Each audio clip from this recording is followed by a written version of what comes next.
स्वागत है सभी का अनादि अनंतम पर। और आज से भगवत गीता के अध्याय 11वें का हम पठन श्रवण करेंगे।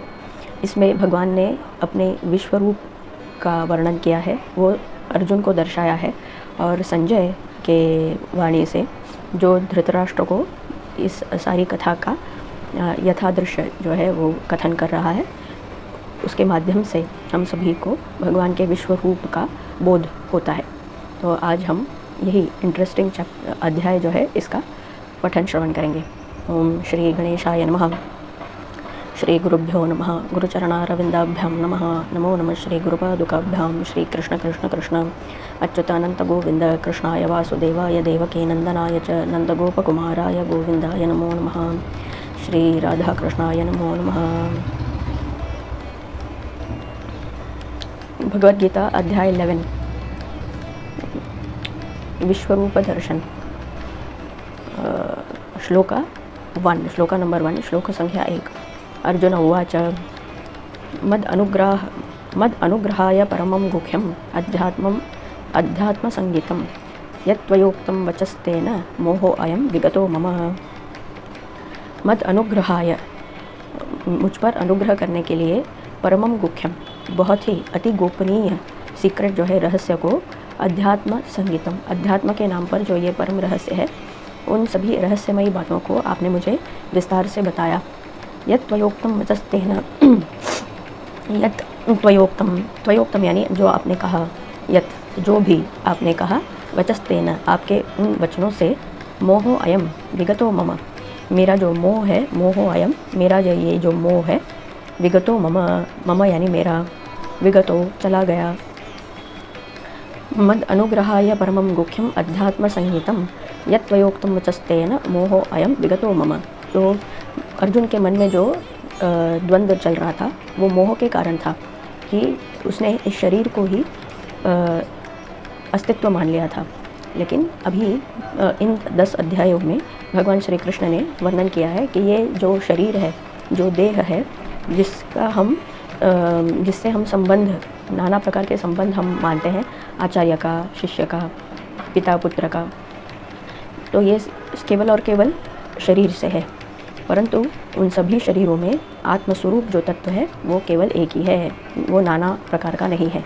तो इसे समझना ये चाहिए कि हम किसी को ना मारते हैं और ना कोई मरता है। तो अब ये जो कुरुक्षेत्र के जो धर्म का युद्ध है, इसमें अगर अर्जुन ने शस्त्र उठा भी लिया तो वो किसे मारेगा?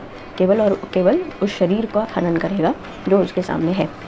परंतु वो जो आत्मस्वरूप वहाँ पर तिष्ठ है, वह स्वयं परम ब्रह्म का एक अंश है, एक रिफ्लेक्शन है, और इसीलिए वो हमेशा अमर ही है। तो वो नहीं मरता। इस विद्या से, इस ज्ञान से क्या हुआ? उसका मोह भंग हुआ। किस मोह में था वो? कि मैं किसी को मारूं या ना मारूं, केवल और केवल संपत्ति प्राप्त करने के लिए या किसी राज्य के लिए मैं किसी की हत्या क्यों करूं, ये उसका जो है द्वंद्व था उसके मन में। तो ये द्वंद्व अभी उससे वो मुक्त हो गया है, ये जानकर कि वो किसी को मार ही नहीं रहा है। वो शरीर तो वैसे भी मरा है, उसमें जो जीव तत्व है वो जीवात्मा है, और वो जीवात्मा सदा ही अमर है। इसीलिए मद अनुग्रहाय, अर्जुन बोल रहा है कि आपने मुझ पर अनुग्रह किया है। ऐसा कोई भी किसी को ये अध्यात्म का ज्ञान दे नहीं देता। बहुत सारे वर्ष तपस्या करने के बाद, उनकी सेवा करने के बाद कोई देता है, तो भगवान ने बहुत ही सरलतापूर्वक इसे ये ज्ञान दे दिया है और उसका मोह जो है उसे भंग कर दिया है। इसलिए अर्जुन बोल रहा है कि मद अनुग्रहाय, ये आपका परम अनुग्रह है, परमम गुह्यम, आप जो सबसे बहुत ज़्यादा सीक्रेटिव नॉलेज है, वो नॉलेज आपने मुझे ऐसे ही प्रदान कर दिया, वो भी कुरुक्षेत्र के मैदान में, युद्ध के मैदान में। ये क्या कोई सही अवसर था? ज्ञान उपदेश करने का कोई अवसर था? नहीं। फिर भी अगर श्री कृष्ण ने यहाँ पर अर्जुन को ये ज्ञान दिया है तो वो इसलिए, वो हम सभी को बताने के लिए कि कार्यरत होते हुए भी हमें ज्ञान का बोध होना आवश्यक है। तो किस प्रकार भगवान कार्यरत रहते हुए भी परिपूर्ण ज्ञान से प्रकाशित रहते हैं। तो ऐसा नहीं कि अगर मैं काम करूं तो मेरा यह ज्ञान पीछे छूट जाए, फिर कब मैं बैठूं एक जगह पर तो मुझ में ये ज्ञान आए। नहीं, वैसा नहीं है। प्रैक्टिकली जब कोई भी काम कर रहे हैं तो ये ज्ञान जो है ये हमारे हर काम को चलाने वाला होना चाहिए। इसीलिए मद अनुग्रहाय। तो अगर भगवान ने अनुग्रह नहीं किया होता तो कभी अर्जुन जो है ये बात समझ नहीं पाता और उसका मोह भंग नहीं होता। इसलिए मद अनुग्रहाय परमम गुख्यम अध्यात्म संयतम। तो ये अध्यात्म सिर्फ बोलते हैं, इसका एक्चुअल मीनिंग और पर्पस क्या है ये केवल और केवल श्री कृष्ण जो है वो उसका व्याख्यान कर सकते हैं। यत्त्वयोक्तम वचस्तेन मोहो अयम विगतो ममम। तो इस प्रकार से आपने मुझे बताया और बार बार उपदेश देना पड़ा, 10 अध्याय में उपदेश देना पड़ा। ऐसा नहीं कि एक बार बता देने से मोह भंग हो गया है। वो भी परम तपस्वी अर्जुन जिसने वर्षों तपस किया है, उसके बाद उसको इतनी बार समझाने के बाद उसका मोह भंग हुआ है। तो ये एक संकेत है कि ये जो माया का मोह है ये इतनी आसानी से छूटने वाला नहीं। तो बार बार हमें प्रयास करते रहना चाहिए और फिर से हमें उसमें फिर अध्यात्म की एकात्मकता में, सत्ता में, उस यूनिटी में हम स्थित रह पाएंगे और ये भगवान के अनुग्रह से ही हो पाएगा। अगला श्लोक। भव अप्ययौ हि भूतानां श्रुतौ विस्तरशो मया त्वत्तः कमलपत्राक्ष माहात्म्यमपि च अव्ययम्। भव अप्ययौ हि भूतानां। तो इसमें क्या कह रहा है, अर्जुन क्या कह रहा है, भूतानाम ही सभी भूत जो सृष्टि में जन्म में आते हैं वो सभी भूत कहलाते हैं, क्योंकि वो भव यानी कि आ जाना, होना, उसका अस्तित्व में आना। तो इसीलिए भूतानाम। भव अप्ययो ही, भव और अप्ययो तो जन्म में आना और फिर अदृश्य हो जाना, विलीन हो जाना। तो जन्म में आना भी और उनका विलीन हो जाना भी सभी इस संसार के सभी जीव के बारे में श्रुतौ मैंने सुना, विस्तरशो मया, मया यानी मैंने सुना, मया श्रुतौ मैंने सुना, विस्तरशो विस्तार पूर्वक आपने बताया और विस्तार पूर्वक मैंने सुना। त्वत्तः कमलपत्राक्ष, त्वत्तः आपसे, त्वत् त्वम यानी आप, त्वत्तः आपसे, कमलपत्राक्ष है कमल नयन वाले, महात्म्यमपि च अव्ययम और आपके महात्म्य के बारे में भी, जो अव्यय है, जो एटर्नल है, जो अमिट है, उसके बारे में भी मैंने सुना और समझा। भवाप्ययो हि भूतानां श्रुतौ विस्तरशो मया त्वत्तः कमलपत्राक्ष माहात्म्यम अपि च अव्ययम्। आपके महात्मा के बारे में भी, आपकी विभूतियों के बारे में भी, आपके विस्तार के बारे में, आपके अनंत, आप कितने अनंत हैं, आपकी शक्तियाँ कितनी अनंत हैं, इसके बारे में भी मैंने सुना और समझा, आपसे सुना और आपसे समझा। तो भगवान के अलावा भगवान के बारे में और कोई बता भी नहीं सकता। भगवान इतने श्रेष्ठ हैं और किसी भी मानव जन्म में ये पॉसिबल नहीं, ये इसकी शक्यता नहीं कि वो इस संकुचित इंद्रियों के वश में रहकर कोई उस अनंत के बारे में कोई व्याख्यान कर सके। पूर्णता केवल और केवल भगवान के अनुग्रह से ही ये हो सकता है। श्लोक नंबर 3। एवमेतद् यथार्थ त्वमात्मानं परमेश्वर द्रष्टुम् इच्छामि ते रूपमैश्वरं पुरुषोत्तम।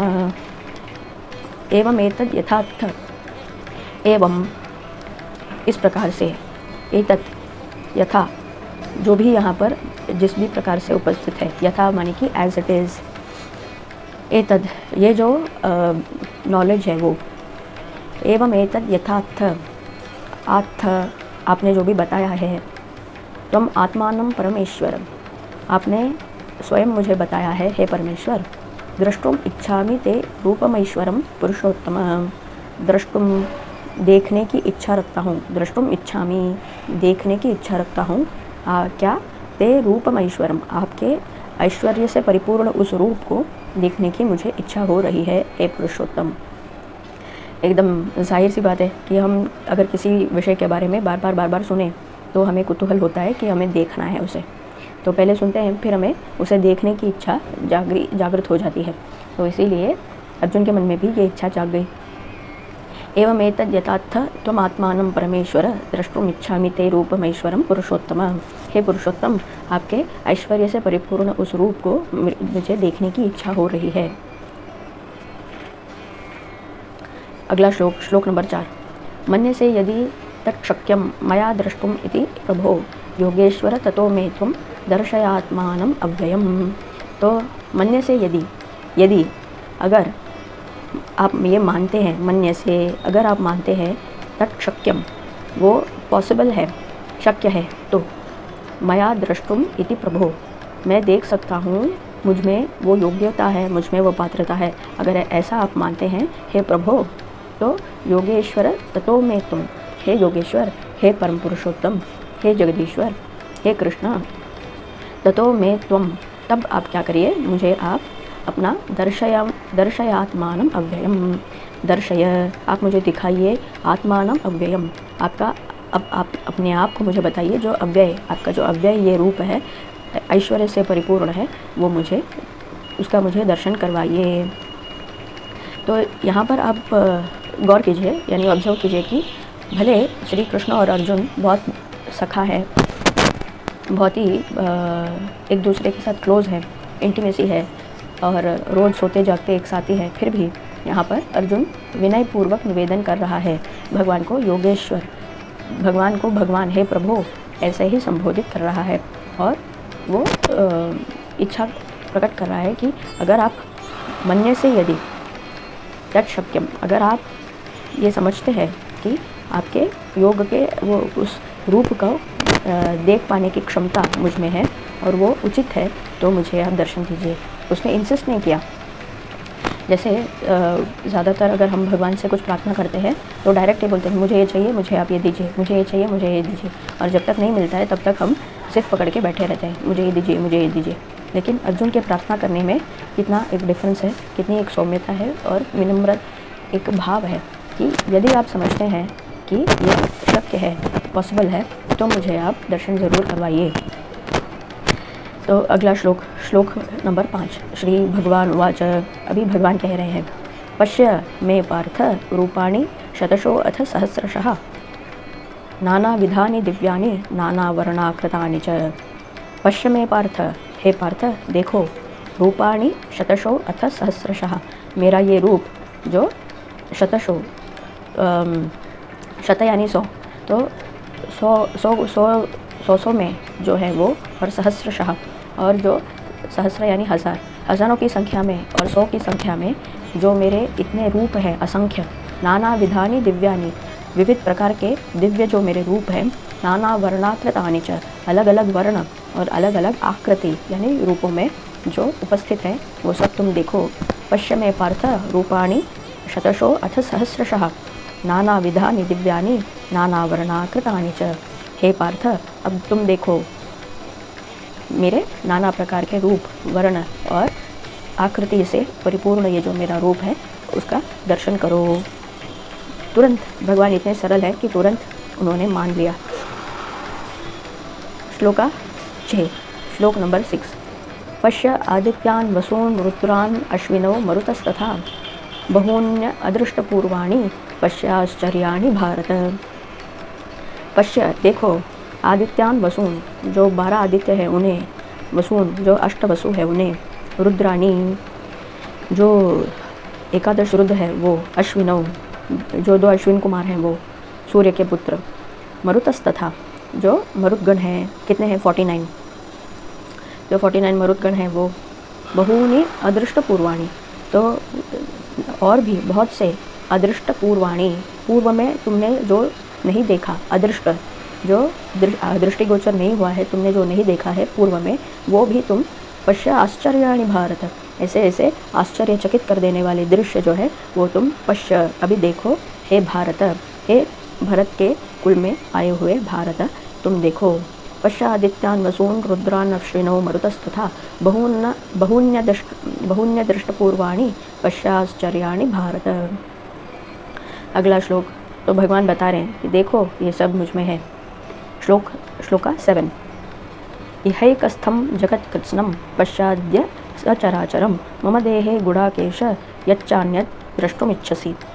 तो इहैकस्थं जगत्कृत्स्नं, यह यहाँ पर एकस्थं, स्तंभ यानी स्थापित है, जो इहैक एक, इसी एक जगह में जो स्थापित है, जगत कृत्स्नम समस्त जगत, कृत्स्नम यानी समस्त जो टोटलिटी में है वो, जगत कृत्स्नम पश्चाद्य अभी देखो, तुरंत, सचराचरम ऐसा नहीं कि मुझे और ध्यान करना पड़ेगा तपस करना पड़ेगा तो उसके बाद तुम देख सकोगे, नहीं, तुरंत। क्योंकि भगवान हर क्षण ही अपने ऐश्वर्य को, अपने ज्ञान को, अपने योग के बल को साथ लेकर ही चलते हैं। ऐसा एक भी क्षण नहीं जब भगवान से भगवान की योग का ध्यान वो छूट जाए। भले वो बोल रहे हों या कुछ कर रहे हों, युद्ध की भूमि में हो या कोई नेगोशिएशन कर रहे हों या केवल बैठे हैं, फिर भी उनकी योग साधना इतनी तीव्र है कि वो हमेशा योग में रहते हैं, विलीन रहते हैं। और इसीलिए तुरंत ही जब भी अपने भक्त का कोई प्रश्न आया तो तुरंत ही वो अपना रूप जो है वो धारण कर लेते हैं। पश्य अद्य, अद्य यानी इमीडिएटली, अभी।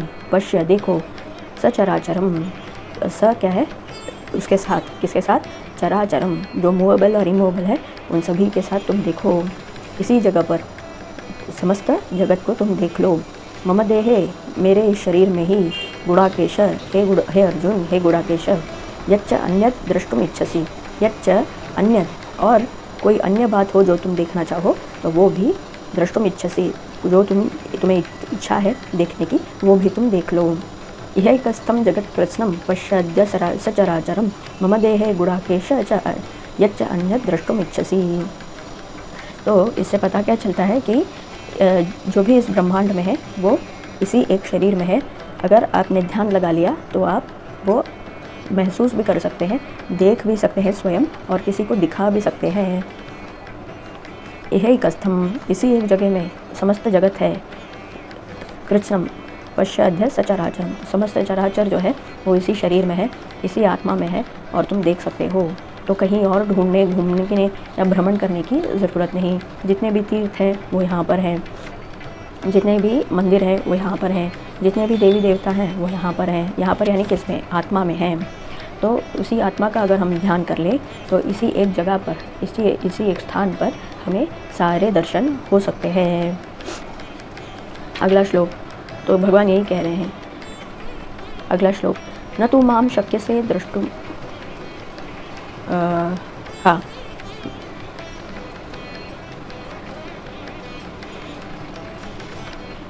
न तु माम शक्य से द्रष्टुम अनेनैव स्वचक्षुषा दिव्यम ददामि ते चक्षुः पश्य मे योगमैश्वरम। न तो माम शक्य से द्रष्टुम, न तो, लेकिन, परंतु, माम शक्य से द्रष्टुम, तुम देख नहीं सकते, येनैव स्वचक्षुषा, तुम्हारे अभी जो चक्षु हैं, चक्षु यानी आँखें, अभी तुम्हारी ये जो आँखें हैं उन आँखों से तुम नहीं देख पाओगे। दिव्यम ददामि ते चक्षुः, तो इसलिए मैं क्या करूँगा, तुम्हें नहीं दिखाऊंगा ऐसा नहीं, तुम्हारे कैपेबिलिटी को मैं बढ़ा दूंगा। दिव्यम ददामि ते चक्षुः, तुम्हें दिव्य चक्षु देता हूँ। पश्य में योगम ऐश्वरम, और उन दिव्य चक्षुओं से तुम मेरा योग ऐश्वर्य देख सकोगे। तो ये जो ह्यूमन आई है ये एक लिमिटेड वेवलेंथ में ही चलता है, सिर्फ उतने वेवलेंथ में ही देख सकता है। उसके पहले और उसके बाद बहुत सारे ऐसे वेवलेंथ्स हैं जो ये कैच नहीं कर पाता। वो अगर उसमें पड़े भी तो वो रिसीव नहीं कर सकता, यहाँ पे रिसेप्टर नहीं है। तो इसीलिए भगवान क्या कह रहे हैं कि मेरे योग ऐश्वर्य को देखने के लिए एक अलग वाइब्रेशन फ्रीक्वेंसी होनी चाहिए। मेरा अलग वाइब्रेशनल फ्रीक्वेंसी है, तो उसे कैच करने के लिए तुम्हारे रिसेप्टर्स और सिग्नल्स जो है उनका स्ट्रेंथ भी उतना होना चाहिए। इसीलिए मैं तुम्हें दिव्य चक्षु दे रहा हूँ। तो ये दिव्य चक्षु क्या है, वो अलाइंड होता है उस पर्टिकुलर वाइब्रेशनल फ्रीक्वेंसी को रिसीव करने के लिए। तो अगर आप भी तपस करेंगे तो भगवान आपको भी अनुग्रह कर सकते हैं, और जब आपको ये दिव्य चक्षु मिल जाए तो आप भी भगवान के साक्षात दर्शन कर सकते हैं। न तो माम शक्य से द्रष्टुम अनेन एव स्वचक्षुषा दिव्यम ददामि ते चक्षुः पश्य मे योगमैश्वरम। तो मेरे देखो, अब मेरा योग ऐश्वर्य देखो, मैं तुम्हें चक्षु भी देता हूँ जिससे तुम मेरे योग ऐश्वर्य का दर्शन कर सकते हो, मेरे विश्वरूप का दर्शन कर सकते हो। तो इसी श्लोक के साथ हम यहाँ पे विराम लेते हैं और पुनः हम भगवान के दर्शन करेंगे। इन श्लोकों के द्वारा हम भगवान के दर्शन करेंगे, अर्जुन के दो माध्यम से हम दर्शन करेंगे अगले वीडियो में। ओम तत्सर्वम श्री कृष्णार्पणमस्तु। कृष्ण कृष्ण कृष्ण।